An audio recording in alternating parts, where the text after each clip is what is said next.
What's up, everyone? My name is Ale. Welcome back to my world of stocks, and welcome back to my 3 stocks on sale series, where I look at all of the current market volatility that we're going through, and I try to give you guys 3 new stocks to look at or consider that are currently down by a huge amount, but that also have huge business potential and that are either already dominating or at least have the potential to dominate their respective markets over the long term, so that in the future could possibly end up owning some great companies that are market leaders for these lower prices.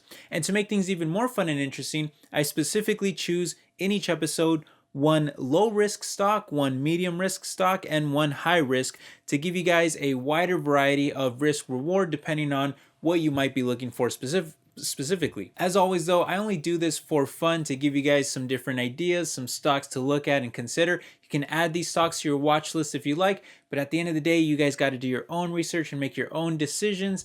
I'm not telling you to buy or sell anything. I'm just sharing my opinion, and I get things wrong all the time, so you've been warned. But with that said, it's going to be a fun video. I hope you guys enjoyed. Hit the like button if you do, because it lets me know that you guys want to see more videos like this in the future. And if there's any stocks that you guys think are on sale, let me know down in the comment section, because I may add them in a future episode as well. But with that said, let's go ahead and jump straight into this. All right, now like always, we'll be starting with our low risk option first, a stock that is practically always a buy if you're thinking long term, and especially when its price is falling. And right now, I would say that Google stock actually fits this bill perfectly. In fact, Google is such a reliable company and stock that you can barely even see their price drop during the 2020 recession on this 5-year chart, and they are still up by well over 100% in the past 5 years. More recently, however, the stock has been falling much harder than usual, with a current drop of around 30%. I mean, if you're thinking long term, I think this is an absolute buying opportunity, and that's what I've been doing myself with this stock. Now, the theme of these videos is always a falling stock price and market dominance, and when you look at Google, I mean, that's exactly what they exemplify. Google itself is the most visited website in the world, with close to 100 billion visits every month, which also translates to the most search market share in the entire world at over 90%, with no one even coming close. They have by far the most navigation market share with Google Maps at over 70%.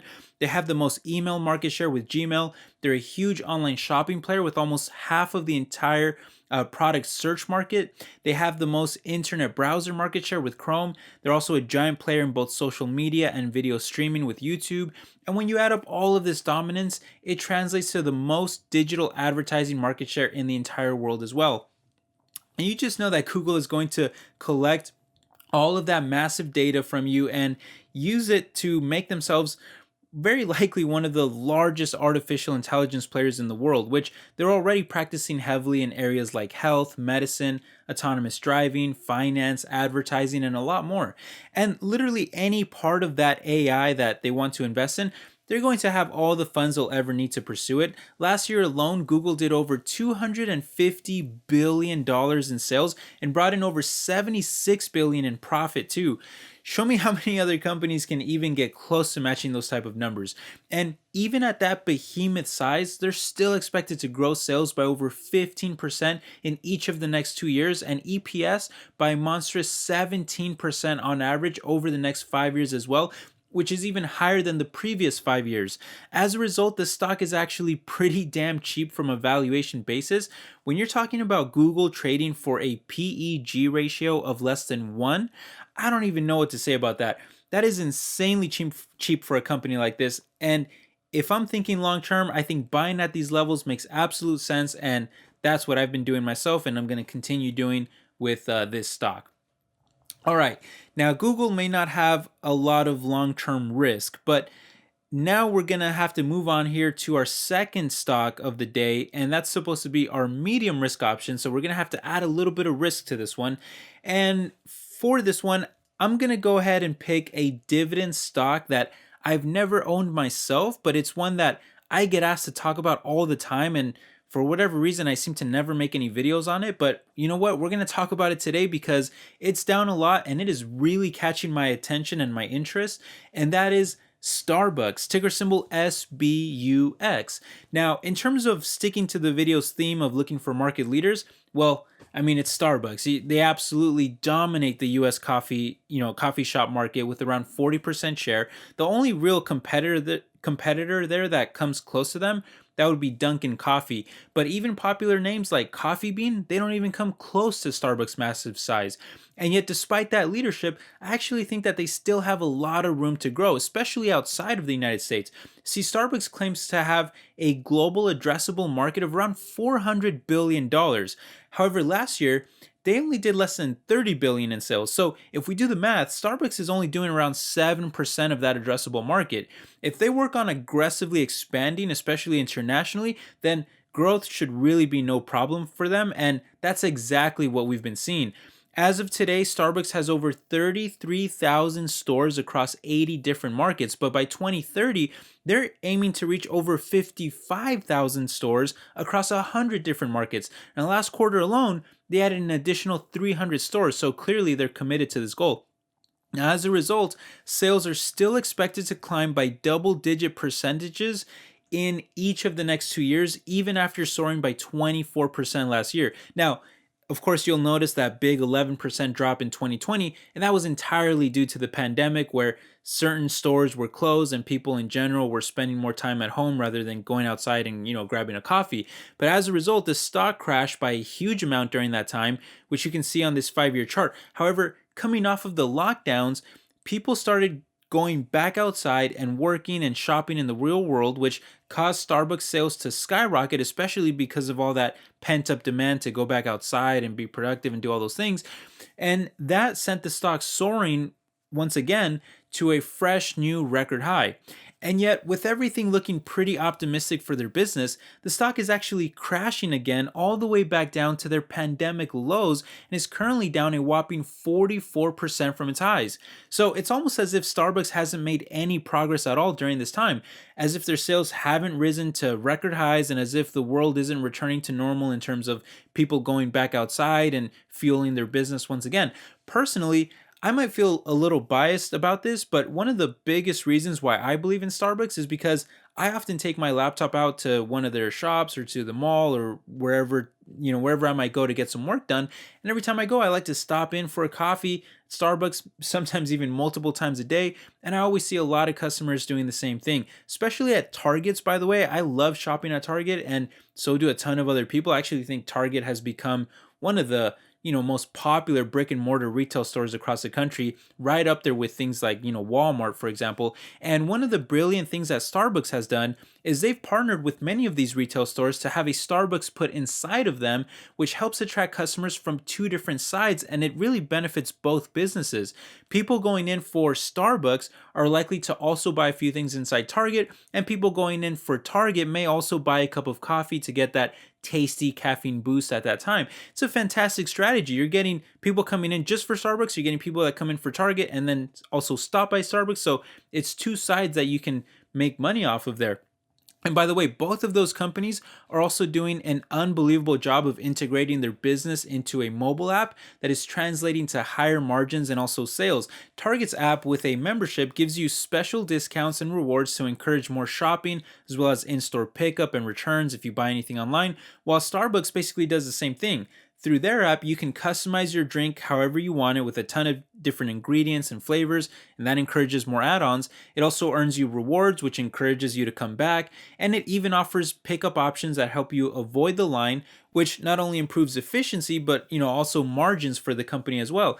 Now, this strategy has been so successful in developing customer loyalty with the brand that now over 25 million people use the membership, and it's grown to represent over half of all their sales. And speaking of things I like, one of the biggest reasons why investors hold on to Starbucks stock long term is because of their high growth dividend that has increased for 13 years in a row and still carries a super nice growth rate of over 15% on it. And because of the falling stock price, the current yield of about 2.7% is at one of the highest levels that we've ever seen with Starbucks. Looking over the past decade, you'll see that their yield consistently averages well below 2%. So at today's prices, at least historically speaking, it's probably a good idea to buy the stock. However, the reason why I still put Starbucks in the medium risk category rather than low risk is simply because of the valuation. That's really the only reason. Even after crashing by so much, their PEG ratio is still above 2, which is more than double that of Google. Overall, we know that Starbucks has traded much higher in the past. They have a dominant business right now with plenty of room for expansion in the future, and they pay a fantastic dividend with nice growth on it that really complements the stock very well. But the rich valuation has always kept Starbucks just a bit out of reach for me personally. If it keeps falling though, I'm probably going to start buying some shares myself because I gotta admit it looks very attractive at these levels. All right, now this now leaves us with our third and final stock. This will be our high risk pick of the day. And this one is going to be a stock that I do actually own myself already and that I very much plan to buy more shares of as it falls. And that is none other than Tencent. Ticker symbol is TCEHY. And you want to talk about high risk? Well, it's a Chinese tech company. I mean, it doesn't get much more high risk than that these days. Chinese tech stocks have been getting hit from literally both sides of the world right now, like in the US and China. Now, on the Chinese side of things, you of course got the communist government that has been working overtime to heavily regulate these big tech giants, and that's been causing a lot of damage for them. In Tencent's case in specific, the company is the world leader in gaming revenue. So keeping up with the video's theme, this is the market leader in gaming. They're even ahead of giants like Microsoft, Sony, Nintendo, and more. But that's really caught China's attention to really regulate them, and that's for monopolistic practices. They've literally fined them for that. They have been just kind of in gaming in general, they've been limiting the playtime for children on video games, and they've even halted the approval of certain new video games as well.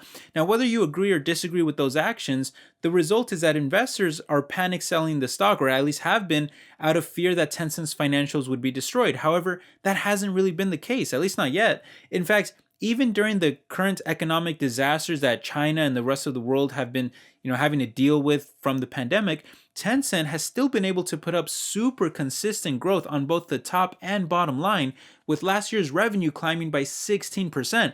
And looking forward, China has come out recently and said that they're going to start rolling out market-friendly policies to support the economy, and they also said that they're going to be more cautious about regulations so that they can stop hurting these, companies that China is, so reliant on.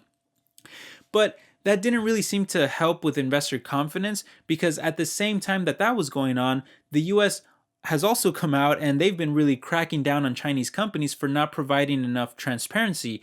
In fact, the SEC has been adding names to a growing list of Chinese companies that may get delisted from US exchanges if they don't comply with transparency requests for their businesses and their financials.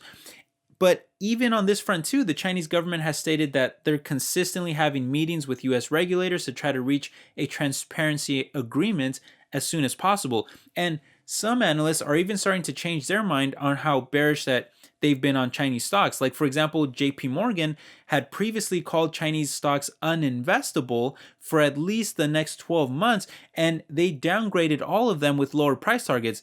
But after all the recent positive news that's been coming out, the analysts did a complete 180 and upgraded those same Chinese tech stocks with an overweight rating and higher price targets as well, saying that they should now be purchased due to recent regulatory announcements from the government that have come much earlier than was previously expected. But even after all of this, Tencent stock is still down at this time of recording by a monstrous over half of its value from its highs. And when you consider the global dominance in gaming, the third most market share in cloud computing in Asia, the most social media market share in China, while also holding the third most in the entire world, only behind Google and Facebook, and they're even ahead of TikTok, the second most mobile messaging in the world, only behind Facebook, and the second most mobile payments in China, only behind Alipay. I just think there is so much incredible dominance in a company like this, and it deserves to be trading much higher than where it sits today. I'm definitely a long-term investor in this stock, even with the high risk that it carries from being a Chinese company. But at these levels, I think it's looking pretty attractive. Anyway, that does it for this episode of the 3 Stocks on Sale series. What do you guys think about these stocks? Let me know down in the comment section. Do you like any of them? Are you investing in any of them? Do you think that they're just horrible picks? I'd love to hear your thoughts down below. Let me know if there's any other stocks that you guys think are on sale as well. But I hope you're all doing well. I will catch you in the next video. Take care. Bye-bye.